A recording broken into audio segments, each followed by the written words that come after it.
बिस्मिल्लाहिर्रहमानिर्रहीम, अस्सलाम वालेकुम नाजरीन। आज भारत से रिलेटेड हमारे पास बड़ी ज़बरदस्त और बड़ी मज़ा खेज़ रिपोर्ट्स हैं। शायद आपको हंसी आए, शायद आपको गुस्सा आए, और वीडियो के आखिर में आप सर पकड़ लेंगे कि यार ये क्या लोग हैं। पहले आपको बताएंगे कि नरेंद्र मोदी ने स्टैचू ऑफ इक्वालिटी की इनॉग्रेशन की।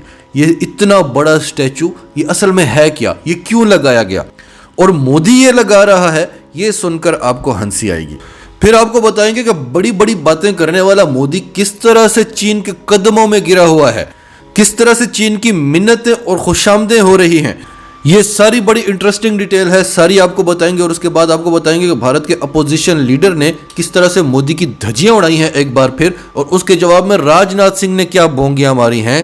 जब राहुल गांधी ने मोदी सरकार से पूछा कि आपके फौजी मर रहे हैं, चीन आपके साथ क्या कर रहा है, उसके जवाब में आपकी बहादुर फौज क्या करती है, और जो चीन इलाके छीन चुका है ये कैसे वापस लेने हैं, उसके जवाब में राजनाथ सिंह ने जो बोंगियां मारी हैं, जो पाकिस्तान के बारे में बातें की हैं, जो चीन के बारे में, वो सुनकर आपको हंसी भी आएगी और गुस्सा भी आएगा। तो डिटेल्स आपको बताते हैं। उससे पहले अगर अभी तक आपने हमारा चैनल सच टीवी सब्सक्राइब नहीं किया तो इसे अभी सब्सक्राइब करें और बेल आइकन पर क्लिक करें ताकि हमारी आने वाली वीडियोस आपको वक्त पर मिलती रहें। नाज़रीन, अभी हम आपके सामने एक खबर रखेंगे जिससे आपको मोदी के दो बड़े नारे बिल्कुल खोखले, झूठे और बेबुनियाद लगेंगे। एक मेक इन इंडिया का नारा, जो मोदी बार बार नारा लगाता है कि अब से सब कुछ भारत में बनेगा, क्योंकि भारत की आबादी 125 करोड़ को क्रॉस कर चुकी है और भारत दुनिया की सबसे बड़ी मंडी बन चुका है। पूरी दुनिया यहाँ पर आकर अपने प्रोडक्ट्स बेचती है, इसीलिए भारत को पाकिस्तान की निस्बत ज्यादा अहमियत मिलती है, भारत की बात सुनी जाती है, वरना मोदी को तो कोई मुंह भी नहीं लगाना चाहता। तो जो भारत के थिंक टैंक्स हैं वो बताते हैं कि चीन की कामयाबी की सबसे बड़ी वजह यह है, चीन भी बहुत बड़ी आबादी है लेकिन वो अपने प्रोडक्ट्स बनाते हैं, अपने प्रोडक्ट्स अपने मुल्क में भी बेचते हैं और पूरी दुनिया को भी बेचते हैं। लेकिन चीन से थोड़ी ही कम आबादी वाला मुल्क भारत पूरी दुनिया को फायदा पहुंचा रहा है। तो अवाम को खुश करने के लिए मोदी एक नारा लगाया करता है कि अब से सब मेक इन इंडिया होगा, आत्मनिर्भर भारत।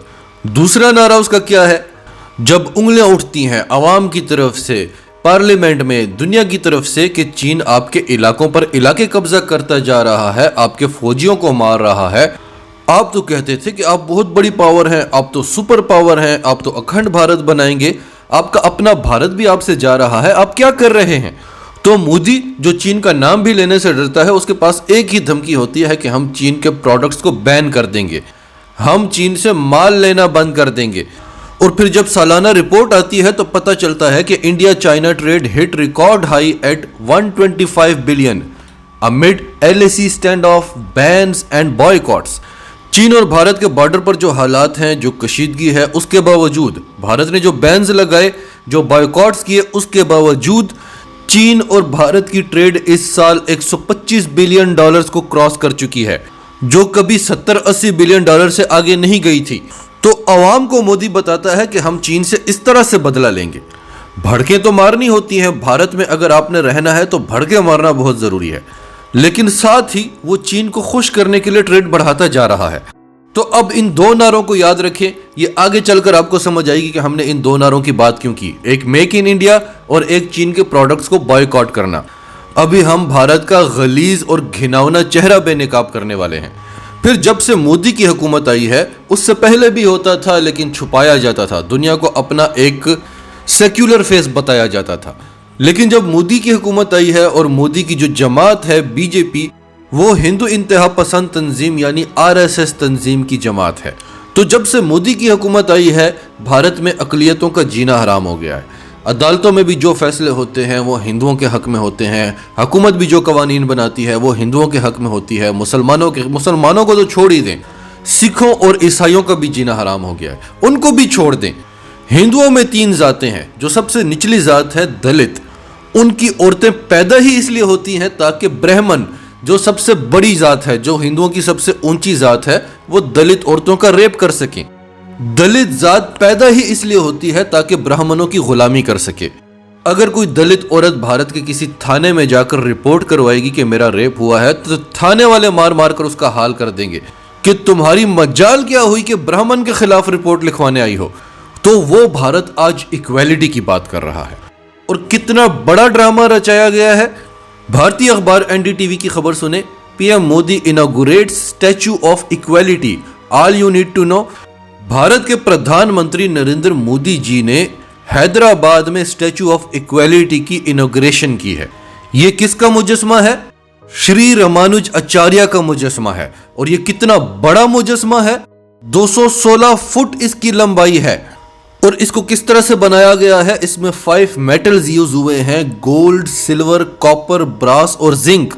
अब रामानुज आचार्य कौन था जिसका यह मुजस्मा बनाया गया है? ये एक एडवोकेट था और ये इक्वालिटी की बात करता था। ये जात पात के खिलाफ था, ये तफर्रकों के खिलाफ था और इसने जात पात के खात्मे के लिए बड़ा काम किया था।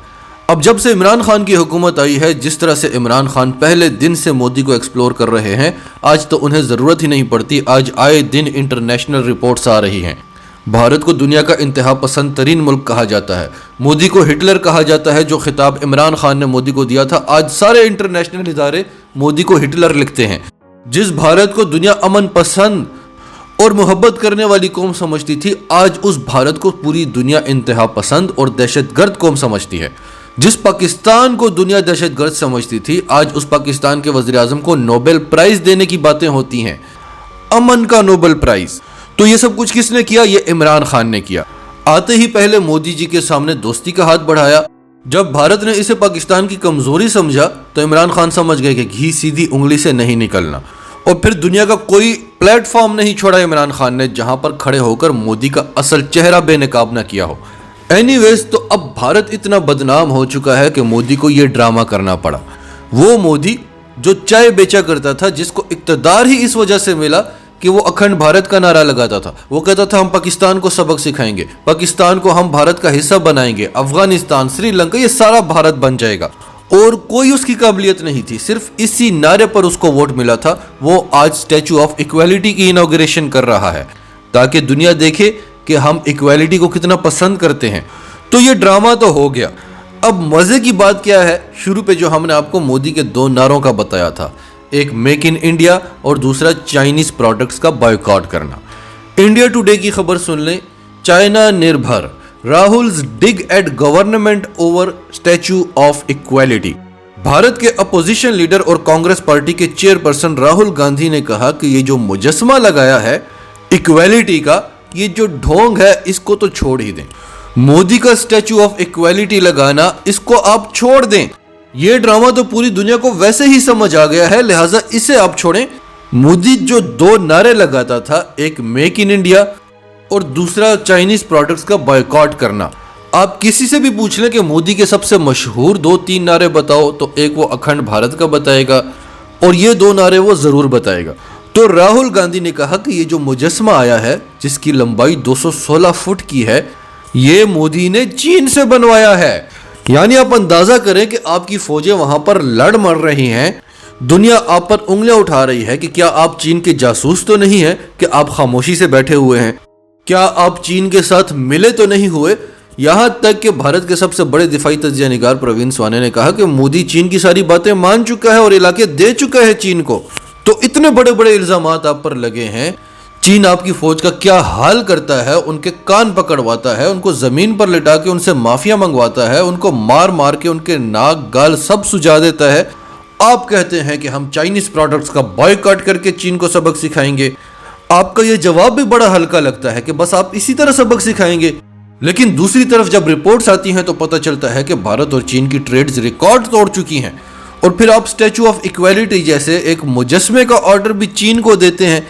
तो फिर चाइनीज प्रोडक्ट्स का बॉयकॉट करने वाला नारा झूठा और बेबुनियाद नारा है। फिर आप जो मेक इन इंडिया का नारा लगाते हैं, आपका इंडिया एक मुजस्मा नहीं बना सकता। आप इतनी बड़ी बड़ी बातें करते हैं, एक मुजस्मा बनाने के लिए आपको चीन के सामने झुकना पड़ रहा है। ये हालत है आपकी। राहुल गांधी ने कहा कि मोदी जब से आया है इंडस्ट्री तबाह हो गई है भारत की। ये साहब अपने किसी और ही मिशन पर आए हुए हैं। भारत की तरक्की से इनको कोई लेना देना नहीं है। और बीजेपी के मिनिस्टर्स खड़े होकर यह बात कर चुके हैं, हमने इस पर वीडियो भी बनाई थी, कि मोदी कोई प्याज टमाटर सस्ते करने नहीं आया, वो पाकिस्तान को भारत का हिस्सा बनाने आया है। तो ये आप जिन कामों में लगे हुए हैं, टुकड़े होना आपके शुरू हो चुके हैं और जो बचा है वो भी नहीं रहेगा। नाजरीन, ये इतना बड़ा मुजस्मा था कि कितने पार्ट्स में चीन ने इसे भारत भेजा है। राहुल गांधी ने जिस तरह से मोदी की धज्जियां उड़ाई, उसके बाद मोदी सरकार की तरफ से क्या जवाब आए। वो कहते हैं कुछ दिन पहले भी राहुल गांधी ने कहा था कि पाकिस्तान और चीन इतने करीब आ गए हैं और इसके पीछे मोदी की गलत पॉलिसियों का हाथ है। और ये बात राहुल गांधी ने ही नहीं, भारत के हर तजिया निगार ने की। तो राजनाथ सिंह कहते हैं कि जब पाकिस्तान और चीन ने शाहराह रेशम बनाई थी, वो आज़ाद कश्मीर से गुजरी है। उस वक्त कांग्रेस पार्टी की लीडर इंदिरा गांधी की हुकूमत थी, तब मोदी जी की हुकूमत नहीं थी। फिर पाकिस्तान ने अपनी ज़मीन का एक टुकड़ा चीन को गिफ्ट किया था, जो भारत का हिस्सा है, जिस पर पाकिस्तान ज़बरदस्ती कब्जा करके बैठा हुआ था। तब भी मोदी जी की नहीं, कांग्रेस की हुकूमत हुआ करती थी। और राजनाथ सिंह ने कहा कि ये जो आप बात करते हैं, आपका क्या मतलब है कि हमारी फौज बुज़दिल है? क्या आप चाइनीज़ मीडिया पर हमसे ज़्यादा यकीन रखते हैं? जाहिर है सारी दुनिया चाइनीज़ मीडिया पर यकीन करेगी, उन्होंने कभी झूठ नहीं बोला। आपका तो आए रोज़ आपकी मीडिया का पूरी दुनिया में मजाक बनता है। एनीवेज, राजनाथ सिंह ने कहा कि हमारी फौज बुज़दिल नहीं है। आपको याद नहीं, हमने पाकिस्तान पर जो सर्जिकल स्ट्राइक्स किए थे? अब वो सर्जिकल स्ट्राइक्स क्या थे, उनको तो छोड़ ही दें। उन्हीं से तो आप सही तरह से एक्सपोज हुए। आपने अभी अभिनंदन को अवार्ड दिया, तब भी पूरी दुनिया ने आपका मजाक ही बनाया। तो उनको छोड़ दें। राहुल गांधी आपसे चीन का सवाल कर रहे हैं कि चीनी फौज आपके फौजियों को मारती है, उनके कान पकड़वाती है। उन्होंने आपके 45 फौजी मारे, आपने कहा 20 मारे, हमने मान लिया। आपकी इतनी बहादुर फौज ने जवाब में उनके सिर्फ 4 फौजी मारे। इतने तो वैसे ही झड़पों में मर जाते हैं, तो आप उसका जवाब दें। आप पाकिस्तान की सर्जिकल स्ट्राइक्स वाला झूठा ड्रामा लेकर आ गए हैं। चीनी फौज को आपने क्या जवाब दिया ये बताएं, और अपने इलाके वापस कैसे लेने हैं ये बताएं। तो राजनाथ सिंह ने कहा कि आपने ऑस्ट्रेलियावी अखबार नहीं देखा। वो कहते हैं कि हमने चीन के 38 से 40 लोग मारे थे। भाई वाह, आपकी फौज कहती है कि उन्होंने 4 चीनी फौजी मारे हैं, चीन की फौज भी कहती है हाँ हमारे 4 ही फौजी मरे हैं, लेकिन ऑस्ट्रेलियावी अखबार कह रहा है कि आपने 38 से 50 बंदे मारे हैं। अब ऑस्ट्रेलियावी अखबार को क्या पता, उन्होंने आप ही के दफ्तर खारजा फ़ोन किया होगा, वहाँ से किसी ने झूठी रिपोर्ट दे दी होगी, उन्होंने लिख दिया। अब आप अपनी फ़ौज के कहे हुए नंबर्स नहीं बता रहे, ऑस्ट्रेलियावी अखबार के नंबर्स बता रहे हैं। तो नाजरीन, कभी कभी आपका मूड करे कि आपको थोड़ी सी हंसी भी आए और थोड़ा सा गुस्सा भी आए, तो भारत से रिलेटेड वीडियोस देख लिया करें। नाजरीन, आपकी सब के बारे में क्या राय है, कमेंट्स में अपनी राय का इजहार करते रहें। और अगर आप हमारे चैनल पर नए हैं तो अभी सच टीवी को सब्सक्राइब करें, सच टीवी फैमिली का हिस्सा बने।